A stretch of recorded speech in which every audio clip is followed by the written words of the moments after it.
Hi hello ನಮಸ್ಕಾರ, ನಾನು ನಿಮ್ಮ ಮಿತ್ರ ಮಹೇಶ್. ನೀವು ನೋಡ್ತಿದ್ರ ಸವಿನಪ್ಪ ಮಹೇಶ್ ಯೂಟ್ಯೂಬ್ ಚಾನಲ್ನ. ಫ್ರೆಂಡ್ಸ್, ಇವತ್ತು Big Boss season 12 episode number 93 ಈ ಒಂದು ಎಪಿಸೋಡ್ ಬಗ್ಗೆ ಒಂದಿಷ್ಟು ಅನಲೈಸ್ ಮಾಡ್ಕೊಂಡು ಹೋಗೋಣ. ಈ ಒಂದು ಎಪಿಸೋಡಲ್ಲಿ ಯಾರ್ಯಾರೆಲ್ಲ ಮತ್ತೆ ಜಗಳ ಮಾಡ್ಕೊಂಡ್ರು, ಯಾರೆಲ್ಲ ನಾಮಿನೇಟ್ ಆದರು, ನಾಮಿನೇಷನ್ ಕೊಟ್ಟಿರ್ತಕ್ಕಂಥ ಕಾರಣವಾದರು, ಎಷ್ಟರ ಮಟ್ಟಿಗೆ ಸೂಕ್ತವಾಗಿರ್ತಕ್ಕಂಥ ಕಾರಣಗಳನ್ನು ಕೊಟ್ಟರು ಸ್ಪರ್ಧೆಗಳು ಅನ್ನೋ ವಿಚಾರ ಕುರಿತು ಈ ಒಂದು ವಿಡಿಯೋದಲ್ಲಿ ಸಂಪೂರ್ಣವಾಗಿ ನಿಮ್ಗೆ ತಿಳಿಸ್ಕೊಡ್ತಾ ಹೋಗ್ತೀನಿ. ಯಾರೆಲ್ಲ ಚಾನಲ್ ಸಬ್ಸ್ಕ್ರೈಬ್ ಮಾಡಿದ ವಿಡಿಯೋ ನೋಡ್ತಿದ್ರು ಅವರೆಲ್ಲರ ಚಾನಲ್ ಸಬ್ಸ್ಕ್ರೈಬ್ ಮಾಡ್ಕೊಳ್ಳಿ. ಇನ್ನ ಕಡ ಬನ್ನಿ ಫ್ರೆಂಡ್ಸ್, ವಿಡಿಯೋ ಸ್ಟಾರ್ಟ್ ಮಾಡೋಣ.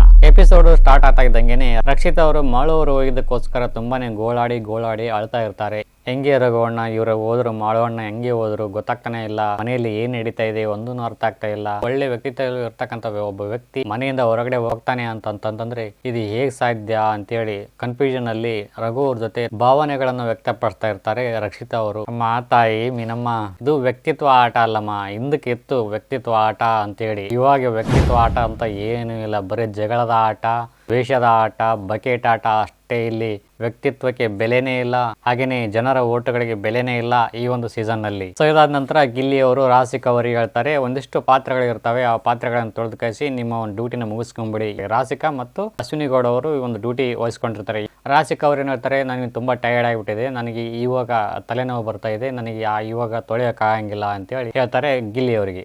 ಅವೆಲ್ಲ ಆಗಂಗಿಲ್ಲ ಅಂತೇಳಿ ಗಿಲ್ಲಿ ಅವರು. ಸೊ ಈ ಒಂದು ವಿಷಯ ಇಟ್ಕೊಂಡು ಅಶ್ವಿನಿ ಅವ್ರ ಹತ್ರ ಹೋಗಿ ಫಿಟ್ಟಿಂಗ್ ಇಡ್ತಾರೆ ರಾಸಿಕ್ ಅವರು. ರಕ್ಷಿತ್ ಅವರು ಇದೇ ವಿಚಾರದಲ್ಲಿ ಸಹಿತ ಹಿಂಗೆ ಕರಿಬೇಕನ್ನಪ್ಪ ಅಂದ್ರೆ ಕೈ ನೋವು, ಕಾಲ್ ನೋವು, ಹಂಗೆ ಹಿಂಗೆ ಅಂತೇಳಿ ಡ್ರಾಮಾ ಮಾಡಿದ್ ನಾವು ನೋಡಿಲ್ವಾ. ಇವತ್ತು ಇದ್ರೂ ಇರ್ಬೋದು ನಿಮ್ಮ ಒಂದು ತಲೆನೋವು, ಬಟ್ ಫ್ರೀ ಆಗಿದ್ದಾಗಾದ್ರೂ ಕೆಲಸ ಮಾಡ್ತಾರ, ಅದೂ ಇಲ್ಲ. ಬೆಳಗ್ಗೆ ತೊಳೆದುಕೊಡ್ತೀನಿ ಅಂತೇಳಿ ಅಶ್ವಿನಿ ಗೌಡ ಅವರು ಅವೆಲ್ಲ ಆಗಂಗಿಲ್ಲ ಅಂತೇಳಿ ಮತ್ತೆ ವಾದ ಮಾಡ್ತಾರೆ ಗಿಲ್ಲಿ ಅವರು. ಈ ಒಂದು ಜಗಳದಲ್ಲಿ ಮೊದಲು ಕಿರ್ಚಾಡಿದ್ದೆ ಅಶ್ವಿನಿ ಗೌಡ ಅವರು. ಬೇಕು ಅಂತಾನೆ ಗಿಲ್ಲಿ ಅವ್ರ ಮೇಲೆ ಹಾಕಿ ಗಿಲ್ಲಿ ಅವರು ಕಿರ್ಚಾಡಿದ್ರು ಹಂಗಂದ್ರಿ ಹಿಂಗಂದ್ರಿ ಅಂತ ಹೇಳ್ತಾರೆ. ಇದ್ರ ನಡುವೆ ನೀನು ತಾನು ಅನ್ನಂಗಿಲ್ಲ ಅಂತೇಳಿ ಈ ಒಂದು ವಿಚಾರನ ಪದೇ ವ್ಯಕ್ತಪಡಿಸ್ತಾರೆ ಅಶ್ವಿನಿ ಗೌಡ ಅವರು. ನನಗೆ ಯಾಕೋ ಈ ಒಂದು ವಿಷಯ ಅಷ್ಟಾಗಿ ಚರ್ಚೆ ಮಾಡುವಂತದ್ದು ಅಲ್ಲ ಅಂತ ನನ್ಗನ್ಸುತ್ತೆ. ಯಾಕಂದಪ್ಪ ಅಂತಂದ್ರೆ ಆಯ್ತು ಬಿಡು, ನಾನು ತೊಳೆದುಕೊಡ್ತೀನಿ ಅಂತ ಅಂದ್ಬಿಡಿದ್ನಪ್ಪ ಅಂತಂದ್ರೆ ಮುಗಿದೋಗಿರೋದು. ಬೆಳಗ್ಗೆ ತೊಳೆದು ಬಿಡಿ ಅಂತ ಹೇಳಿ ಬಿಡಿದ್ರೆ ಆಗೋಗಿರೋದು. ಸಿಂಪಲ್ ಆಗಿರೋ ವಿಷಯನ ಇಷ್ಟು ದೊಡ್ಡದು ಮಾಡೋ ಅವಶ್ಯಕತೆ ಅವ್ರಿಗೂ ಇರಲಿಲ್ಲ, ಇವ್ರಿಗೂ ಇರಲಿಲ್ಲ. ಸೊ ಇವರೆಲ್ಲ ಯಾಕೆ ಜಗಳ ಮಾಡ್ತಾ ಇದ್ದಾರೆ ಅನ್ನೋ ವಿಚಾರಕ್ಕೆ ಬರೋದಾದ್ರೆ, ಬೆಳಗ್ಗೆ ಆದ್ನಪ್ಪ ಅಂತಂದ್ರೆ ಈ ಒಂದು ಡಿಪಾರ್ಟ್ಮೆಂಟ್ಗೆ ಬೇರೆಯವ್ರು ಬರ್ತಾರೆ, ಅವ್ರಿಗೆ ಈ ಕೆಲಸ ಆಗ್ತೈತಿ, ತಗಲಾಕಂತತಿ ಈ ಒಂದು ಕೆಲಸ ಅಂತ ಉದ್ದೇಶನ ಇಟ್ಕೊಂಡು ಗಿಲ್ಲಿ ಅವ್ರು ಏನ್ ಮಾಡ್ತಾರೆ, ಇವತ್ತಿನ ಕೆಲಸ ಇವತ್ತ ಮಾಡಿ ಮುಗಿಸಿಬಿಡಿ, ನಾಳೆ ದಿನ ಈ ಒಂದು ಡಿಪಾರ್ಟ್ಮೆಂಟ್ ಅಲ್ಲಿ ಯಾರು ಬರ್ತಾರೋ ಗೊತ್ತಿಲ್ಲ, ಅವ್ರಿಗೆ ಹೊರೆ ಆಗ್ಬಹುದು ಅನ್ನೋ ಉದ್ದೇಶನ ಇಟ್ಕೊಂಡು ಗಿಲ್ಲಿ ಅವರು ಅಶ್ವಿನಿ ಗೌಡ ಅವ್ರ ಹತ್ರ ವಾದ ಮಾಡಿದ್ರೆ ಹೊರತು ಬೇರೆ ಯಾವ ಉದ್ದೇಶನೂ ಇರಲಿಲ್ಲ ಈ ಒಂದು ಜಗಳದಲ್ಲಿ. ಇವರಿಬ್ಬರು ಜಗಳ ನೋಡ್ಲಾರ್ದೇನೆ ಧ್ರುವ ಅಂತವ್ರು ಹೋಗಿ ಪಾತ್ರೆಗಳನ್ನು ತೊಳೆಯಕ್ ಹತ್ಬಿಟ್ರು. ಇವ್ರು ಯಾಕೆ ತೊಳೆದ್ರು ಅಂತ ನನಗೆ ಡೌಟ್ ಬರ್ತಾ ಇದೆ. ಬಹುಶಃ ಏನಾದ್ರು ಸಿಂಪತಿ ಕಾರ್ಡ್ ಏನಾದರೂ ಪ್ಲೇ ಮಾಡ್ತಾ ಇದ್ದಾರ ನೋಡ್ರಪ್ಪ ಹೋಗ್ಲಿ ಅತ್ತಾಗ. ಈ ಮನುಷ್ಯ ಯಾವಾಗ ಯಾವ ರೀತಿ ಇರ್ತಾನಂತ ಗೆಸ್ ಮಾಡೋಕ್ಕೂ ಸಹ ನಮ್ಗೆ ಆಗ್ತಾ ಇಲ್ಲ. ನಾವು ತಲೆ ಕೆಟ್ಟೋತ್ರಿ ಈ ಮನುಷ್ಯನ ಸಲುವಾಗಿ ನಮಗೆ. ಅದು ಅಲ್ಲದೆ ಈ ರಕ್ಷಿತಾ ಕುರಿತು ಒಂದು ಬ್ಯಾಡ್ ಒಪಿನಿಯನ್ ಬೇರೆ ಹೇಳ್ತಾರೆ. ರಕ್ಷಿತ್ ಅವ್ರ ಜೊತೆ ಯಾರ್ಯಾರು ಕ್ಲೋಸ್ ಆಗಿದ್ರು ಅವರೆಲ್ಲರೂ ಮನೆಗೆ ಹೋದ್ರು ಅಂತೇಳಿ. ಮಲ್ಲಮ್ಮ ಹೋದ್ರು, ಅಭಿಷೇಕ್ ಹೋದ್ರು, ಚಂದ್ರಪ್ರಭ ಹೋದ್ರು, ಸೂರಜ್ ಹೋದ್ರು, ಮಾಳವಣ್ಣ ಹೋದ ಸಮಂತಾಗ ಹೋಗ್ಬಿಟ್ರು, ಇವ್ರ ಜೊತೆಗೆ ಇದ್ದವರೆಲ್ಲರೂ ಹೋಗ್ಬಿಟ್ರು ಅಂತೇಳಿ ಧ್ರುವ ಅಂತವರು ಒಂದು ಅಲಿಗೇಷನ್ ಮಾಡ್ತಾರೆ ರಕ್ಷಿತ್ ಅವರ ವಿರುದ್ಧ. ಇದ್ಯಾಕೆ ನನಗೆ ಅಷ್ಟಾಗಿ ಸರಿ ಕಾಣಲಿಲ್ಲ ಅಂತ ನನ್ಗನ್ಸುತ್ತೆ. ಇದ್ರ ಮಧ್ಯೆ ಗಿಲ್ಲಿ ಅವ್ರ ಬಗ್ಗೆ ಮಾತಾಡ್ತಿರ್ತಾರೆ. ಇವರ ಒಂದು ಕಾನ್ಫಿಡೆಂಟ್ ಲೆವೆಲ್ ಯಾವ ರೀತಿ ಇಲ್ಲಿದೆ, ಓವರ್ ಕಾನ್ಫಿಡೆಂಟ್ ಇದೆ, ನಾನು ಗೆದ್ದೇ ಗೆಲ್ತೀನಿ, ನಾನೇ ಗೆಲುವುಗಾರ, ನಾನೇ ಗೆಲ್ತೀನಿ, ನನ್ನಿಂದನೇ ಎಲ್ಲ ಅಂತೇಳಿ ಭ್ರಮೆಯಲ್ಲಿದ್ದಾನೆ. ಇದೇ ಒಂದು ಅವರಿಗೆ ಬ್ಯಾಕ್ ಫೈರ್ ಆಗೋ ಸಾಧ್ಯತೆ ಇದೆ ಅಂತೇಳಿ ಅಶ್ವಿನಿ ಗೌಡ ಅವರಿಗೆ ತಮ್ಮ ಒಂದು ಅಭಿಪ್ರಾಯಗಳನ್ನು ತಿಳಿಸ್ತಾ ಇದ್ದಾರೆ. ಹೇಳಿಕ್ಕಾಗಲ್ಲ, ಈ ಒಂದು ವೀಕ್ ಅಲ್ಲಿ ಇರ್ತಕ್ಕಂಥ ಮನುಷ್ಯನ ಭಾವನೆಗಳು ಅಥವಾ ಹಾವಭಾವಗಳು, ಆಟದ ವೈಖರಿ, ಆಟದ ಸ್ಥಿತಿಗತಿಗಳು ಯಾವ ರೀತಿ ಚೇಂಜ್ ಆಗ್ತವೆ, ಯಾವ ರೀತಿ ಅಲ್ಲೋಲ ಕಲ್ಲೋಲ ಆಗ್ತೇವೆ ಅನ್ನೋದು ಯಾರು ಸಹ ಎಕ್ಸ್ಪೆಕ್ಟ್ ಮಾಡೋಕ್ಕಾಗಂಗಿಲ್ಲ. ಒಳ್ಳೆ ವ್ಯಕ್ತಿತ್ವದಲ್ಲಿ ಇರ್ತಕ್ಕಂಥ ಒಬ್ಬ ವ್ಯಕ್ತಿ ಮುಂದಿನ ವಾರಕ್ಕೆ ಬದಲಾಗೋ ಸಾಧ್ಯತೆ ಜಾಸ್ತಿ ಇರ್ತೈತಿ. ಹಾಗಾಗಿ ಇಂಥವರೇ ಕಪ್ ಗೆಲ್ತಾರೆ ಅಂತ ಊಹೆ ಮಾಡ್ಕೊಳಕ್ ಆಗಂಗಿಲ್ಲ. ಮ್ಯಾಚ್ ಫಿಕ್ಸಿಂಗ್ ಮಾಡ್ಕೊಂಡ್ರೆ ಅದು ಮಾತು ಬೇರೆ ಬಿಡಿ. ಮ್ಯಾಚ್ ಫಿಕ್ಸಿಂಗ್ ಆದ್ನಪ್ಪ ಅಂತಂದ್ರೆ ಅವ್ರಿಗೆ ಟಾರ್ಗೆಟ್ ಆಗಿಬಿಟ್ಟಿರ್ತಾರೆ, ಇವರಿಗೆ ನಾವು ಟ್ರೋಫಿ ಕೊಡಬೇಕು ಅಂತ ಫಿಕ್ಸ್ ಆದ್ನಪ್ಪ ಅಂತಂದ್ರೆ ಏನೇ ತ್ರಿಪ್ಪರ್ಲಾಗಕ್ಕೆ ಹೋಗೋದು, ಏನೇ ಜಗಳ ಮಾಡಿ, ಏನೇ ಅಲಿಗೇಷನ್ ಫೈಟ್ ಮಾಡಿರೋ ಸಮೇತಿಗೆ ಕಪ್ ಅವರಿಗೆ ಸಿಗೋದಿಲ್ಲ. ಈ ಒಂದು ವಿಚಾರದಲ್ಲಿ ಪ್ರೇಕ್ಷಕರು ಊಹೆ ಮಾಡೋಕ್ಕಂತೂ ಸಾಧ್ಯ ಆಗೋದಿಲ್ಲ. ಈ ವಾರ ನಾಮಿನೇಷನ್ ಪ್ರಕ್ರಿಯೆ ಆರಂಭವಾಗುತ್ತೆ. ಗಿಲ್ಲಿ ಅವರೇ, ನೀವು ಯಾರನ್ನಾದ್ರೂ ಒಬ್ಬರ ಒಂದು ನಾಮಿನೇಷನ್ ಮಾಡೋ ಅಧಿಕಾರವನ್ನು ಕಿತ್ಕೊಳ್ಬೇಕಾಗುತ್ತೆ ಅಂತ ಹೇಳಿ ತಿಳಿಸ್ತಾರೆ ಬಿಗ್ ಬಾಸ್ ನವರು. ಜಗಳದ ಒಂದು ವಿಚಾರನ ತಲೆಯಲ್ಲಿ ಇಟ್ಕೊಂಡು ಅಶ್ವಿನಿ ಗೌಡ ಅವ್ರನ್ನ ಚೂಸ್ ಮಾಡ್ತಾರೆ. ಈ ಒಂದು ನಾಮಿನೇಷನ್ ಪ್ರಕ್ರಿಯೆಯಿಂದ ಮೊದಲೇ ಎಲ್ಲ ಜಗಳ ಮಾಡಿ ಕುಂತ್ಕೊಂಡಿರ್ತಾರೆ. ಪಾಪ ಈ ಎಂಡಿಂಗ್ ಟೈಮ್ ಅಲ್ಲಿ ಯಾಕೆ ಜಗಳ ಮಾಡೋದು, ಫಿನಾಲಿ ಹತ್ರ ಬಂತು, ಸುಮ್ಮನೆ ಯಾಕೆ ಜಗಳ ಮಾಡೋದು, ವಾದ ಮಾಡೋದು, ಸುಮ್ಮನೆ ಕುಂತ್ಕೊಂಡಿರ್ತಾರೆ ಅಶ್ವಿನಿ ಗೌಡ ಅವರು. ಇವ್ರು ಸುಮ್ಮನೆ ಬಿಡ್ಬೇಕಲ್ಲ ಬಿಗ್ ಬಾಸ್ನವರು. ತಗ ಉರಿಯೋ ಬೆಂಕಿ ಮತ್ತಷ್ಟ ತುಪ್ಪ ಹಾಕಿ ಮಾತಾಡ್ರಿ ಅಶ್ವಿನಿ ಗೌಡ ಅವ್ರಿ, ಸುಮ್ಮನೆ ಯಾಕೆ ಕುತ್ಕೊಂಡ್ರಿ ಅಂತೇಳಿ ಪಿನ್ ಇಟ್ರು ಬಿಡ್ತಾರ. ತಗ ನಾವು ಸುರು ಹಚ್ಕೊಂಡ್ರು ಮತ್ತೆ ಹಂಗೆ ಹಿಂಗೆ ಐಸ ಇವರಿಬ್ರು ಜಗಳ ತಂದಿಟ್ಟು ಮೋಜು ನೋಡ್ಕೊಂತ ಕುಂತ್ಕೊಂಡ ಬಿಗ್ ಬಾಸ್. ಯಾಕೋ ಈ ನಡುವೆ ನನ್ನ ಮಗ ಬಿಗ್ ಬಾಸ್ ಒಳ್ಳೆ ಸೈಕೋ ನನ್ನ ಮಗ ತರ ಆಡ್ತಾನೆ ಇತ್ತೀಚೆಗೆ. ಕ್ರಿಯೆ ಆರಂಭವಾಗುತ್ತೆ. ಮಹಿಳಾ ಸದಸ್ಯರಾಯಿತು ಅಥವಾ ಪುರುಷ ಸದಸ್ಯರಾಯಿತು ಇವರೆಲ್ಲರೂ ಸೇರಿಕೊಂಡು ಗುಂಪಲ್ಲಿ ಸೇರಿಕೊಂಡು ಒಂದು ಬಾವುಟ ಇಟ್ಟಿರ್ತಾರೆ. ಆ ಒಂದು ಬಾವುಟನ್ನು ಮೊದಲೇ ಯಾರು ಹೋಗಿ ಕಿತ್ಕೊಂಡು ಇಟ್ಕೊತಾರೆ, ಅವರು ಇಬ್ಬರು ಸದಸ್ಯರನ್ನು ನಾಮಿನೇಷನ್ ಮಾಡುವ ಅಧಿಕಾರವನ್ನು ಪಡೆದುಕೊಳ್ತಾರೆ. ಬಾವುಟ ಹಿಡಿದಿರ್ತಕ್ಕಂಥ ವ್ಯಕ್ತಿ ಯಾರು ಇದ್ದಾರೆ, ಅವರು ಚೂಸ್ ಮಾಡಿರ್ತಕ್ಕಂಥ ವ್ಯಕ್ತಿ ಏನಿದ್ದಾರೆ ಅವರು ವಾದ ಮಾಡಬೇಕಾಗುತ್ತೆ. ಯಾವ ಒಂದು ಕಾರಣಕ್ಕೋಸ್ಕರ ನೀನು ನಾಮಿನೇಟ್ ಮಾಡ್ತಾ ಇದ್ದೀಯಾ ಅಂತೇಳಿ ಅವ್ರು ಕೇಳಬೇಕಾಗುತ್ತೆ. ಈ ಒಂದು ಕಾರಣಕ್ಕೋಸ್ಕರ ನಾನು ನಿಮ್ಮನ್ನು ನಾಮಿನೇಟ್ ಮಾಡ್ತಾ ಇದ್ದೀನಿ ಅಂತೇಳಿ ಇವ್ರು ಕಾರಣ ಕೊಟ್ಟು ಇವ್ರನ್ನ ನಾಮಿನೇಟ್ ಮಾಡಬೇಕಾಗತ್ತೆ.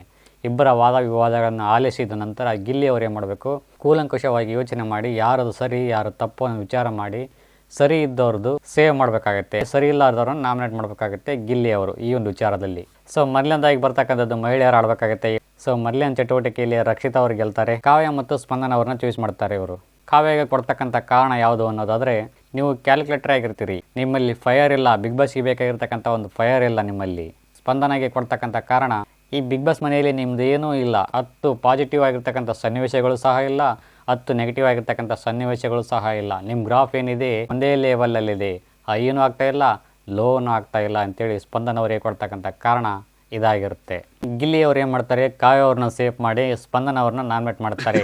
ಎರಡನೇ ಚಟುವಟಿಕೆ ಆರಂಭವಾಗುತ್ತೆ. ಎರಡನೇ ಚಟುವಟಿಕೆಯಲ್ಲಿ ಧನುಷ್ ಅವರು ಪಡ್ಕೊಳ್ತಾರೆ ಈ ಒಂದು ಬಾವುಟವನ್ನು. ಧನುಷ್ ಅವ್ರನ್ನ ಮತ್ತು ಅಶ್ವಿನಿ ಗೌಡ ಅವ್ರನ್ನ ಇವರು ಚೂಸ್ ಮಾಡ್ತಾರೆ. ಅಶ್ವಿನಿ ಗೌಡ ಅವ್ರಿಗೆ ಕೊಡ್ತಕ್ಕಂಥ ಕಾರಣ ಯಾವುದು ಅನ್ನೋದಾದ್ರೆ, ಇತ್ತೀಚೆಗೆ ನಡೆದಿರ್ತಕ್ಕಂಥ ಜಗಳದ ವಿಚಾರ ಕುರಿತು ನೀವು ಕೆಲಸ ಮಾಡಲ್ಲ ಅಂತಂದ್ರಿ, ಹಾಗೆ ನೀವು ಮೈಕ್ ಧರಿಸದೇ ಇದ್ದದಕ್ಕೆ ಸಾರಿನೂ ಸಹ ನೀವು ಕೇಳಲಿಲ್ಲ ಅಂತೇಳಿ ಅಶ್ವಿನಿ ಗೌಡ ಅವ್ರನ್ನ ಧನುಷ್ ಅವರು ನಾಮಿನೇಟ್ ಮಾಡ್ತಾರೆ. ನೋಡಿ ಫ್ರೆಂಡ್ಸ್, ಇದು ಒಂದು ಒಳ್ಳೆ ರೀಸನ್ನ ಈ ಒಂದು ಸಿಚುವೇಶನ್ನಲ್ಲಿ ಅಶ್ವಿನಿ ಗೌಡ ಅವ್ರಿಗೆ ಕೊಡ್ತಕ್ಕಂಥ ಕಾರಣ ಇದು ಎಷ್ಟರ ಮಟ್ಟಿಗೆ ಸರಿ ಅಂತ ನಿಮ್ಗೆ ಅನ್ಸುತ್ತೆ ಹೇಳಿ.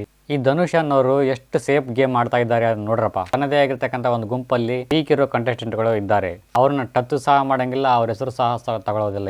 ಇವ್ರಿಗೆ ಬೇಕಾಗಿರುತ್ತೆ ಅಶ್ವಿನಿ ಗೌಡ, ಧ್ರುವಂತ, ಮಾಳು, ರಕ್ಷಿತಾ. ಧ್ರುವಂತ ಅವರಿಗೆ ಕೊಡ್ತಕ್ಕಂಥ ಕಾರಣ, ಸೀಕ್ರೆಟ್ ರೂಮಿಗೆ ಹೋಗಿ ಬಂದ್ಮೇಲೆ ಎಲ್ಲಾನು ಜಾಸ್ತಿಯಾಗಿ ಮಾಡ್ತಾ ಇದ್ದೀರಿ ನೀವು, ಜಾಸ್ತಿ ಆದ್ರೆ ಬೆಟರ್ ಅಲ್ವಾ, ಜಾಸ್ತಿ ಮಾಡ್ಕೋಬೇಡ ಕಡಿಮೆ ಮಾಡ್ಕೊ ಅಂತೇಳಿ ಇಂಡೈರೆಕ್ಟ್ ಆಗಿ ಧ್ರುವಂತ ಅವ್ರಿಗೆ ಹೇಳ್ತಾ ಇದ್ದೀರಾ ನೀವು. ತಾನೂ ಮಾಡಂಗಿಲ್ಲ, ಮಾಡೋರ್ಗೂ ಬಿಡಂಗಿಲ್ಲ. ಯಪ್ಪ, ಒಂದ್ ಪ್ರಕಾರ ನೋಡ್ತಾ ಹೋದ್ನಪ್ಪ ಧನುಷ್ ಅವ್ರು ಹೇಳಿದ್ದು ಸರಿ ಅನ್ಸುತ್ತೆ, ಬಟ್ ಮಾಡ್ಲಿ ಬಿಡಿ, ತಪ್ಪೇನು. ಎಷ್ಟೋ ಸ್ಪರ್ಧಿಗಳು ನಾನು ಕೆಲಸ ಮಾಡಂಗಿಲ್ಲ ಅಂತೇಳಿ ಕುಂತ್ಕೊಂಡಿರ್ತಾರೆ, ಬಟ್ ಈ ಮನುಷ್ಯ ಮಾಡ್ತೀನಿ ಅಂತಂದ್ರು ಅಲಿಗೇಷನ್ ಅವ್ರ ಮೇಲೆ. ಈ ರೀತಿ ಮಾಡಿದಪ್ಪ ಅಂದ್ರೆ ಯಾರು ತಾನೇ ಮಾಡೋಕ್ಕೆ ಕೆಲಸ ಮಾಡೋಕ್ಕೆ ಇಷ್ಟಪಡ್ತಾರೆ ಹೇಳಿ ನೀವೇ. ಕೆಲಸ ಮಾಡಿದ್ರೂ ನಾಮಿನೇಟ್ ಮಾಡ್ತಾರಲ್ಲಪ್ಪ ಯಪ್ಪ ತಂದೆ, ಏನು ಹೇಳೋಣ ಇವರಿಗೆ. ಧ್ರುವಂತ್ ಮತ್ತು ಅಶ್ವಿನಿ ಗೌಡ ಅವ್ರ ವಿಚಾರದಲ್ಲಿ ತುಂಬಾ ಡಿಬೇಟ್ ಮಾಡ್ತಾರೆ ಇವರಿಬ್ಬರು ಸೇರಿಕೊಂಡು. ವಾದ ವಿವಾದಗಳಲ್ಲಿ ಅಶ್ವಿನಿ ಗೌಡ ಅವರು ಸಹಿತ ಒಂದು ಟಕ್ಕರ್ ಕೊಡ್ತಾರೆ ಅಂತ ಹೇಳ್ಬೋದು ಧನುಷ್ ಅವರಿಗೆ. ಇವ್ರ ಕಡೆ ಮಾತೇ ಇರಲಿಲ್ಲ ಧನುಷ್ ಅವ್ರ ಕಡೆಯಿಂದ.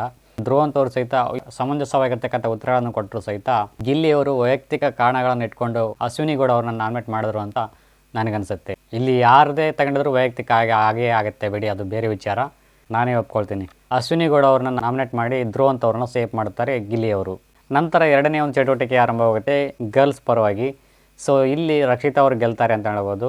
ಸೊ ಇವರು ತೆಗೆದುಕೊಂಡಿರ್ತಕ್ಕಂಥ ವ್ಯಕ್ತಿಗಳ ಹೆಸರು ಕಾವ್ಯ ಮತ್ತು ರಾಸಿಕ್ ಅವ್ರನ್ನ. ರಾಸಿಕ್ ಅವರಿಗೆ ಕೊಡ್ತಕ್ಕಂಥ ಕಾರಣ, ಟಾಸ್ಕ್ ಬಿಟ್ಟು ಬೇರೆ ಒಂದು ಚಟುವಟಿಕೆಯಲ್ಲಿ ನಿಮ್ಮ ಪಾತ್ರ ಏನೂ ಇಲ್ಲ.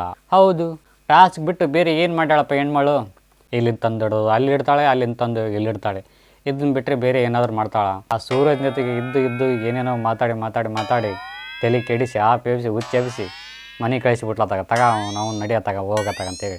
ಕಾವ್ಯಗೆ ಕೊಡ್ತಕ್ಕಂಥ ಕಾರಣ ಯಾವುದು ಅನ್ನೋದಾದರೆ, ವ್ಯಕ್ತಿತ್ವದಲ್ಲಿ ವೀಕ್ ಇದ್ದಾರೆ ಅಂತೇಳಿ ತಿಳಿಸ್ತಾರೆ. ಇದು ಬಿಟ್ಟು ಬೇರೆ ಒಂದು ಏನಾದರೂ ಒಂದು ಕಾರಣ ಕೊಡಬಹುದಿತ್ತು. ಪೇರೆಂಟ್ಸ್ಗಳು ಬಂದಾಗ ತಮ್ಮ ತಾಯಿಯವರೊಟ್ಟಿಗೆ ರಕ್ಷಿತ್ ಅವರು ಇದ್ದಾಗ ಮೈಕ್ ಧರಿಸದೇ ಇರುವ ಸಮಯದಲ್ಲಿ ಕಾವ್ಯ ಅವರು ಪನಿಷ್ಮೆಂಟ್ ಕೊಡ್ತಾರೆ ಅವ್ರ ತಾಯಿ ಮುಂದೆನೇ.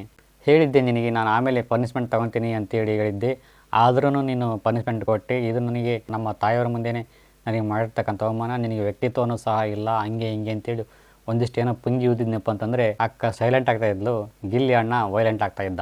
ಸೊ ನನ್ನ ಪ್ರಕಾರ ಇಲ್ಲಿ ಯಾರೂ ಅಷ್ಟು ಸರಿಯಾಗಿ ರೀಸನ್ ಕೊಡೋದು ಇಲ್ಲ. ಈ ಒಂದು ನಾಮಿನೇಷನ್ ಪ್ರಕ್ರಿಯೆಯಲ್ಲಿ ಒಂದಲ್ಲ ಒಂದು ರೀತಿಯ ತಪ್ಪು ನಿರ್ಧಾರಗಳು ತಗೊಂಡಿರ್ತಾರೆ. ಇಲ್ಲಿ ಏನಾಗುತ್ತೆ ಅನ್ನೋದಾದರೆ, ನೋಡಿದ್ದು ಕಂಡಿದ್ದು ಕೇಳಿದ್ದು ಅಷ್ಟೇ ಇಲ್ಲಿ ಮ್ಯಾಟ್ರ್ ಬರ್ತೈತಿ. ಇವ್ರು ಕೊಡ್ತಕ್ಕಂಥ ಕಾರಣಗಳನ್ನು ನಾವು ತಲೆ ಕೆಡಿಸ್ಕೊಂತ ಕುಂತ್ಕೊಂಡಪ್ಪ ಅಂತಂದರೆ, ಯಾರು ಸರಿ ಯಾರು ತಪ್ಪು ಅಂತ ವಿಚಾರ ಮಾಡ್ಕೊಂತ ಕುಂತ್ಕೊಂಡಪ್ಪ ಅಂತಂದರೆ ನಮ್ಮ ತಲೆ ಹಾಪ್ ಆಗ್ತೈತಿ. ನಾಮಿನೇಷನ್ ಪ್ರಕ್ರಿಯೆ ಇಟ್ಟಿದ್ದಾರೆ, ನಾಮಿನೇಷನ್ ಮಾಡಬೇಕು ಅಷ್ಟೇ. ಗೆದ್ದವರು ನಾಮಿನೇಟ್ ಮಾಡಬೇಕು, ಸೋತವರು ನಾಮಿನೇಟ್ ಆಗಿ ಹೋಗ್ತಾ ಇರಬೇಕು. ಇದು ಜನರ ಮುಂದೆ ಬರ್ತೈತಿ. ಜನರು ಏನು ಮಾಡ್ತಾರೆ, ಡಿಸರ್ವ್ ಇದ್ದವ್ರನ್ನ ಸೇವ್ ಮಾಡ್ತಾರೆ, ಡಿಸರ್ವ್ ಇಲ್ಲಾರ್ದವ್ರನ್ನ ಮನೆ ಕಳಿಸ್ತಾರೆ. ಓಟಿನ ವಿಚಾರಕ್ಕೆ ಬಂದ್ವಾ, ನಾವು ತಲೆ ಕೆಟ್ಟೋತ್ರಿ ಈ ಓಟಿನ ಸಲುವಾಗಿ. ಈ ಓಟು ಗೀಟು ಏನು ನಡೆಯಂಗಿಲ್ಲ ಈ ಬಿಗ್ ಬಾಸ್ ಮನೆಯಾಗ. ಸುಮ್ಮನೆ ನಮ್ಮನ್ನು ನಂಬಿಸ್ತಾರ, ಓಟ್ ಹಾಕ್ರಿ ಹಂಗೆ ಹಿಂಗೆ ಅಂತೇಳಿ. ಮನೆ ಒಳಗೆ ಇರಬೇಕಾದವರು ಮನೆ ಹೊರಗಡೆ ಇದ್ದಾರೆ, ಮನೆ ಹೊರಗಡೆ ಇರಬೇಕಾದವರು ಮನೆ ಒಳಗಡೆ ಇದ್ದಾರೆ.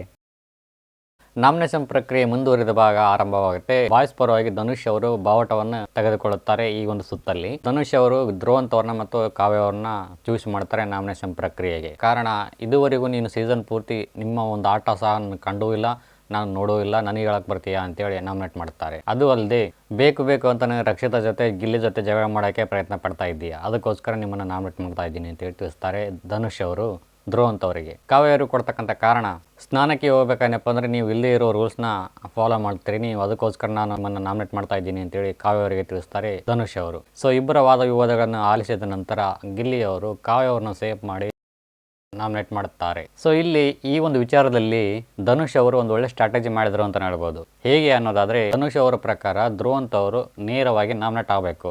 ಕಾವ್ಯನ ತಗೊಂಬನ್ನಪ್ಪ ಅಂತಂದ್ರೆ, ಕಾವ್ಯನ ನಿಲ್ಲಿಸಿನಪ್ಪ ಅಂತಂದ್ರೆ ಗಿಲ್ಲಿ ಆಟೋಮೆಟಿಕ್ಲಿಯಾಗಿ ಧ್ರುವಂತ್ ಕಡೆ ವಾಲ್ತಾನೆ. ಕಾವ್ಯನ ಹೇಗಿದ್ರು ಗಿಲ್ಲಿ ಶೇಪ್ ಮಾಡೇ ಮಾಡ್ತಾನೆ. ಸೊ ಡೆಫಿನೆಟ್ಲಿ ಆಗಿ ಧ್ರುವಂತ ಟಾರ್ಗೆಟ್ ಆಗ್ತಾನೆ ಗಿಲ್ಲಿ ಅವರ ಪ್ರಕಾರ. ಈ ಒಂದು ಸ್ಟ್ರಾಟಜಿನ ಯೂಸ್ ಮಾಡಿಕೊಂಡು ಯಥಾ ರೀತಿ ಪ್ರಯತ್ನ ಪಟ್ಟ ಧನುಷ, ಅದೇ ರೀತಿ ಯಶಸ್ವಿ ಸಹ ಆದ. ಸೊ ಇದಾದ ನಂತರ ಮುಂದಿನ ಹಂತ ಆರಂಭವಾಗುತ್ತೆ ಗರ್ಲ್ಸ್ ಪರವಾಗಿ. ಇಲ್ಲಿ ರಕ್ಷಿತಾನು ಸಹ ಗೆಲ್ತಾಳೆ ಬಾವಟ ತೆಗೆದುಕೊಳ್ಳುವಲ್ಲಿ. ಇದಾದ ನಂತರ ರಕ್ಷಿತಾ ಅವರು ತೆಗೆದುಕೊಂಡಿರ್ತಕ್ಕಂಥ ಹೆಸರು ಯಾವುದು ಅನ್ನೋದಾದ್ರೆ, ಇಲ್ಲಿ ರಕ್ಷಿತಾನು ಸಹ ಧನುಷ್ ಅವರು ಮಾಡಿರ್ತಕ್ಕಂಥ ಟ್ರಿಕ್ ನ ಫಾಲೋ ಮಾಡಿದರು. ವಾವ್, ಎಂತ ಬ್ರಿಲಿಯಂಟ್ ಗುರು ರಕ್ಷಿತಾ ಅವರು. ಸತತವಾಗಿ ಕಾವ್ಯನ ನಾಮಿನೇಟ್ ಮಾಡ್ಬೇಕಂತೇಳಿ ಎರಡು ಮೂರು ಸತಿ ಪ್ರಯತ್ನ ಪಟ್ಟರು ರಕ್ಷಿತಾ ಅವರು. ಗಿಲ್ಲಿ ಅವರು ಕ್ಯಾರೇ ಅನ್ಲಿಲ್ಲ ಕಾವ್ಯರ ವಿಚಾರದಲ್ಲಿ. ನಾವ್ ಎಷ್ಟೇ ಬಾರಿ ಪ್ರಯತ್ನ ಪಟ್ಟರು ಕಾವ್ಯನ ನಾಮಿನೇಟ್ ಮಾಡಕ್ ಆಗಂಗಿಲ್ಲ ಅಂತೇಳಿ ರಕ್ಷಿತಾ ಅವರಿಗೆ ಕನ್ಫರ್ಮ್ ಆಯ್ತು. ಇದನ್ನ ಅರಿತುಕೊಂಡ ರಕ್ಷಿತಾ ಅವರು ಹೇಗಾದ್ರೂ ಮಾಡಿ ಈ ಸಲನಾದ್ರೂ ಒಂದು ದೊಡ್ಡ ಆನೆನ ಹೊಡೆದು ಬಿಡೋಣ ಅಂತೇಳಿ ಜಿಂಕೆಯನ್ನ ಮುಂದೆ ನಿಲ್ಲಿಸಿ ಆನೆನ ಬೋನಿಗೆ ಹಾಕಿದ್ಲು ರಕ್ಷಿತಾ. ರಕ್ಷಿತಾ ಅವರು ಚೂಸ್ ಮಾಡಿರ್ತಕ್ಕಂಥ ವ್ಯಕ್ತಿಗಳು ಧನುಷ್ ಮತ್ತು ಕಾವ್ಯ ಅವರು. ಕಾವ್ಯ ಅವರಿಗೆ ಕೊಡ್ತಕ್ಕಂಥ ಕಾರಣ, ಧನುಷ್ ಅವರು ಏನು ಕೊಟ್ಟಿದ್ರು ಸೇಮ್ ರೀಸನ್ ಕೊಟ್ಟರು ಕಾವ್ಯ ಅವರಿಗೆ ರಕ್ಷಿತಾ ಅವರು. Copy to paste. ಧನುಷಿಗೆ ಕೊಡ್ತಕ್ಕಂಥ ಕಾರಣ, ಮೊನ್ನೆ ಬಿಗ್ ಬಾಸ್ನವರು ಹೇಳಿದ್ರು ಸ್ಪಂದನ ಮತ್ತು ಮಾಳುವರಿಗೆ ಯಾರು ನಿಮಗೆ ಹೋಗ್ಬೇಕು ಮನೆಯವರೆಗೆ ಅಂತ ಕೇಳಿದ್ನಪ್ಪ ಅಂತಂದ್ರೆ ನೀವು ಹೇಳ್ತೀರಿ ಸ್ಪಂದನವರು ಉಳ್ಕೊಳ್ಳಿ ಮಾಳುವರು ಹೋಗ್ಲಿ ಅಂತ ಹೇಳ್ತೀರಿ. ಸ್ಪಂದನವರಿಗಿಂತ ವೀಕ್ ಇದ್ದಾರ ಮಾಳುವರು, ವ್ಯಕ್ತಿತ್ವದಲ್ಲಿ ನೋಡ್ತಾ ಬಂದಪ್ಪ ಅಂದ್ರೆ ಟಾಪ್ ಅಲ್ಲಿ ಇದ್ದಾರೆ. ಧನುಷ್ ಅವರೊಟ್ಟಿಗೆ ವಾದ ವಿವಾದಕ್ಕೆ ಇಳಿತಾರೆ ರಕ್ಷಿತಾ ಅವರು. ಇವೆಲ್ಲ ವಾದ ವಿವಾದಗಳನ್ನ ಆಲಿಸಿದ ನಂತರ ಗಿಲ್ಲಿ ಅವರು ಏನ್ ಮಾಡ್ತಾರೆ, ಆಸ್ ಯೂಶುವಲ್ ಕಾವ್ಯನ ಸೇಫ್ ಮಾಡ್ತಾರೆ, ಧನುಷ್ನ ನಾಮಿನೇಟ್ ಮಾಡ್ತಾರೆ. ಸೊ ಬಿಗ್ ಬಾಸ್ ನಲ್ಲಿ ಏನ್ ಮಾಡ್ತಾರೆ, ಎಷ್ಟೇ ಬಾರಿ ನಾನು ಪ್ರಯತ್ನ ಪಟ್ಟು ರಕ್ಷಿತಾನೆ ಗೆಲ್ತಾನೆ ಹೋಗ್ತಾಳೆ, ಇವ್ರು ಯಾರು ಗೆಲ್ಲೋದಿಲ್ಲ ಅಂತೇಳಿ ತಿಳ್ಕೊಂಡು ಈ ಒಂದು ಗೇಮ್ ನ ಇಲ್ಲಿಗೆ ಕಡೆ ಮಾಡ್ತಾ ಇದ್ದೀನಿ ಅಂತೇಳಿ ತಿಳಿಸ್ತಾರೆ ಬಿಗ್ ಬಾಸ್ ನವರು. ಸ್ಪಂದನ, ಅಶ್ವಿನಿ ಗೌಡ, ಧ್ರುವಂತ್, ಧನುಷ್ ಹಾಗೇನೆ ರಾಸಿಕ್ ಅವರು ಈ ವಾರ ನಾಮಿನೇಷನ್ ಆಗಿರ್ತಕ್ಕಂಥ ಸ್ಪರ್ಧಿಗಳು ಇವರಾಗಿರ್ತಾರೆ. ಸ್ಪಂದನಗೆ ಮತ್ತು ರಕ್ಷಿತಾಗೆ ಹೆವಿ ಜಗಳ ಆಗುತ್ತಾರೆ. ಬೇರೆಯವ್ರನ್ನ ಪೋಟ್ರೆ ಮಾಡೋದು, ಆಟ ಆಡೋದು, ಬೇರೆಯವ್ರನ್ನ ಪೋಟ್ರೆ ಮಾಡೋದು, ಆಟ ಆಡೋದು ಅಂತೇಳಿ ಕಿರಿಕ್ ತೆಗಿತಾಳೆ ಸ್ಪಂದನ ಅವರು. ಈ ವಿಚಾರವಾಗಿ ಧ್ವನಿಗೂಡಿಸಿದ್ದು ಕಾವ್ಯ ಅವರು. ಕಾವ್ ಕಾವ್ ಕಾವ್ ಕಾವ್ ಕಾವ್ ಅಂತೇಳಿ ಇಬ್ರು ಮುಗಿಯ ಬಿದ್ರು ರಕ್ಷಿತಾ ಅವರ ವಿರುದ್ಧ. ಈ ಜಗಳ ದಿಕ್ಕು ಎಲ್ಲೆಲ್ಲಿಗೂ ಹೋಗ್ಬಿಡ್ತು, ಕದ್ದು ತಿನ್ನೋವರೆಗೂ ಹೋಯ್ತು, ಮಾಳುವವರು ವಿಚಾರಕ್ಕೆ ಸಹ ಹೋಯ್ತು. ನಿನ್ನಿಂದನೇ ಮಾಳು ಹೋದ ಮನೆಗೆ ಅಂತೇಳಿ ಸ್ಪಂದನ ಅವರು ಹೇಳಕತ್ತಿಬಿಟ್ರು. ಹೌದು ಗೊತ್ತು, ಅದಕ್ಕೆ ನೀವನ್ನ ಬ್ಲಾಕ್ ಮಾಡಿ ಹೋದ್ರು ಮಾಳುವರು ಅಂತೇಳಿ ರಕ್ಷಿತಾ ಅವರ ಎದುರೇಟು. ಮಾಳುವರು ಹೋಗಿದ್ದು ಕಲರ್ಸ್ ಕನ್ನಡದವರ ವತಿಯಿಂದ. ಸ್ಪಂದನನ ಸೇವ್ ಮಾಡಿ ಮಾಳುವವ್ರನ್ನ ಕಳಿಸಿದ್ದು ಚಾನಲ್ನವರೇ ಹೊರತು ಇವ್ರು ಯಾರೂ ಅಲ್ಲ. ಸೊ ಅದಾದ ನಂತರ ಧ್ರುವಂತ್ ಮತ್ತು ಅಶ್ವಿನಿ ಗೌಡ ಅವರು ಕುರಿತು ಒಂದ್ ಕಡೆ ಮಾತಾಡ್ತಾ ಇರ್ತಾರೆ ರಕ್ಷಿತಾ ಅವರ ಕುರಿತು. ಧ್ರುವಂತ್ ಹೇಳ್ತಾರೆ, ಧನುಷ್ ಅವರು ಯಾವ ಒಂದು ಟ್ರಿಕ್ ನ ಯೂಸ್ ಮಾಡ್ಕೊಂಡು ನನ್ನ ನಾಮಿನೇಟ್ ಮಾಡಿದ್ರು, ಅದೇ ಟ್ರಿಕ್ ನ ಯೂಸ್ ಮಾಡ್ಕೊಂಡು ರಕ್ಷಿತಾ ಸಹಿತ ಧನುಷ್ನ ಹೊಡೆದ್ಲು.